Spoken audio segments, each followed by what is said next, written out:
I'm 68 years old. So, not a kid, and this is the 21st century. The first time I sat down with Graham Alvord, we talked about his youth, spending summers in Kittery Point, swimming, doing things that boys did then. He even watched the trolley go by every day. Imagine a trolley in Kittery Point. It actually tipped over once on the curve near the Congregational Church. He tells a wonderful story about that. Now, I know the trolley ceased operation a long time ago, and sitting opposite this bright-eyed, vibrant man with a quick smile and flawless memory, I was confused. You remember this? I was 6, he replied. Then it hit me. He's talking about the early 20th century, the last century. Graham Alvord was 6 years old. My dad wasn't born yet. It was the beginning of a 100-year journey. In 1916, Packard Motor Company introduced the revolutionary twin-six engine. The first blood transfusion was performed. The Red Sox won the World Series with the mighty George Herman Ruth on the mound. Boeing Aviation began building airplanes. For the first time, Americans could talk on the telephone from coast to coast. The war to end all wars was far from over. Radio was an idea. Movies were silent. The Memorial Bridge in Portsmouth was still 7 years away. And Graham Gillette Alvord was born.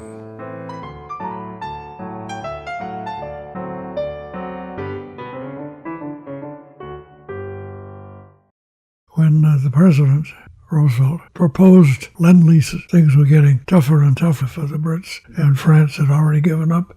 We didn't know much about the Russians. And when that piece of legislation, it was passed by one vote. And I thought, okay, Hitler cannot expect really any serious help from us, and Hitler's going to go through the rest of Europe, and we'll eventually wake up to the seriousness of it for us. And we'd probably be in the war for 15 years. Well, we didn't think of it as a big plus at the time, but we know what happened to push out of the war was the Japanese coming in. That meant that instead of a bare majority of one, all of a sudden the U.S. was practically 100% at war. So instead of it looking like a 15-year operation, it looked more like a 5 or 10. And I went in and volunteered. I had become a stenographer, and I was a pretty damn good one. So the result was that when I went into the Navy, they were desperate for people with abilities, language. So pretty soon they sent me to the naval operation down in Puerto Rico. After the course of a certain amount of time, the U.S. was getting ready to create a fleet of vessels, and they were looking for people to man those vessels. The vessels were called LST, which stands for Landing Ship Tanks, and they were large. The ship was 4,000 tons, about 325 feet long. Our crew was 10, and we had 2 other added to that, and those were medical people, because our ship was fitted out with space to take on the wounded. When we first got to England, my job was executive officer, which meant that I was mostly in charge of directing the ship. The first trip, we were slotted to be one of the first ones over there. There were probably, 15 LSTs operating around, but we had the honor of being the number one. And the battle was not going well for us on the first day around Normandy. So although we were originally designed to go in on the afternoon of D-Day, as we were going in, we were flagged to turn around and go back and stay overnight about 10 miles from the shore. And then the next day we were told to go back in.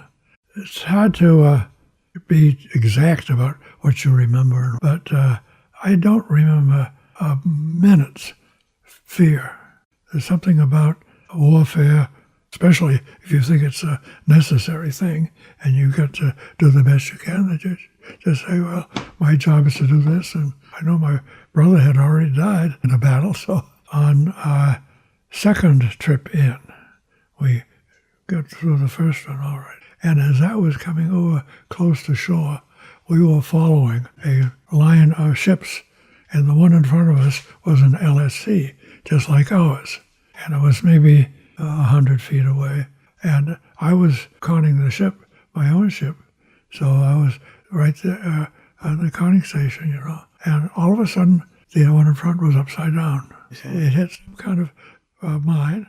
So that meant that when we being right behind them, wow, we were a little careful going in. And then 2 days later, when we were coming across the channel, we were hit by a mine and lost a fair number of people, including a crew.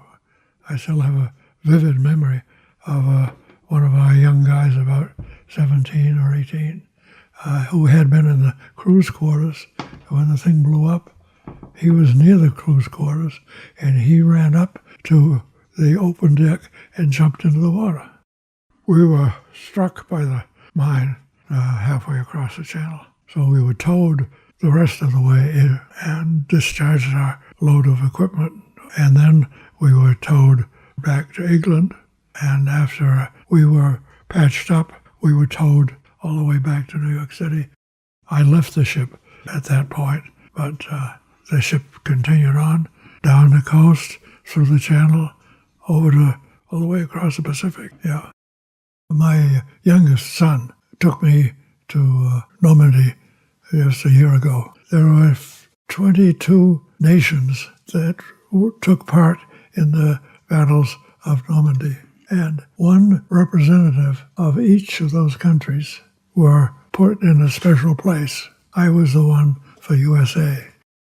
I have been critical about American history. I found I could make a very good case against our taking part in this war, and this war, and this war, and this war. We had a whole string of them in our history. But I couldn't think of one argument against our participation in World War II. I guess there's one thing I'm glad of, is that if I had to be in a war, I was in a justifiable war.